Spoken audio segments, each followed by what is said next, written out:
Super સિક્સમાં આગળ વધી એક મોટા સમાચાર જોઈએ આવી રહ્યા છે। અમદાવાદથી ગેસ ગળતરથી બે કામદારના મોત થયા છે અને બાવળાની શ્રી કેમિકલ કંપનીમાં દુર્ઘટના બની છે। કેમિકલનો ટાંકો સાફ કરવા ઉતર્યા હતા કામદાર। ઝેરી ગેસની અસરથી સારવાર મળે તે પહેલા જ તેમનું મોત થઈ ગયું। પોલીસનો કાફલો ઘટના સ્થળે પહોંચી ગયો છે। મૃતદેહોને પોસ્ટમોર્ટમ અર્થે મોકલાયા છે।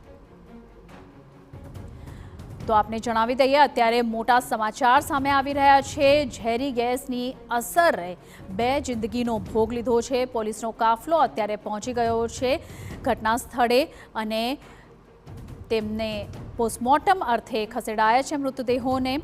ખાસ કરીને કામદારોની સુરક્ષા સામે અહીં સવાલ ચોક્કસપણે ઉઠી રહ્યા છે। ગેસ ગળતરથી બે કામદારોના મોત થયા છે। બાવળાની શ્રી કેમિકલ કંપનીમાં આ દુર્ઘટના બની છે। અમારા સંવાદદાતા હરીન માત્રાવાડિયા ફોન લાઈન પર છે।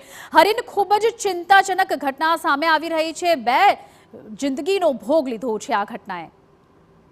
બિલકુલ, બાવળાની જે આ ઘટના છે તે બાવળાની શ્રી કેમિકલ નામની જે કંપની છે તે બે કામદારોના મોત નીપજ્યા છે અને કેમિકલનો જે ટાંકો છે તે સાફ કરવા માટે આ બે કામદારો ઉતર્યા હતા અને ટાંકો સાફ કરતા ઝેરી અસરથી છે બંનેના મોત નીપજ્યાનું પ્રાથમિક તારણ છે તે સામે આવી રહ્યું છે। જો કે કામદારોને હોસ્પિટલ લઈ જઈને સારવાર મળે તે પહેલા જ બંનેના મૃત્યુ નીપજ્યા છે। જો કે બાવળા પોલીસે સમગ્ર ઘટનાને લઈને હવે કાર્યવાહી કરી છે અને બંને જે કામદારો છે તેમના મૃતદેહને પોસ્ટમોર્ટમ માટે ખસેડીને વધુ તપાસ છે તે શરૂ કરવામાં આવી છે। જી, ખૂબ ખૂબ આભાર હરીન। તો આપને જણાવી દઈએ આ સમગ્ર ઘટના અંગે અત્યારે વિગતો સૌપ્રથમ આપ TV9 પર જોઈ રહ્યા છો। બાવળાની કેમિકલ ફેક્ટરીની આ ઘટના છે।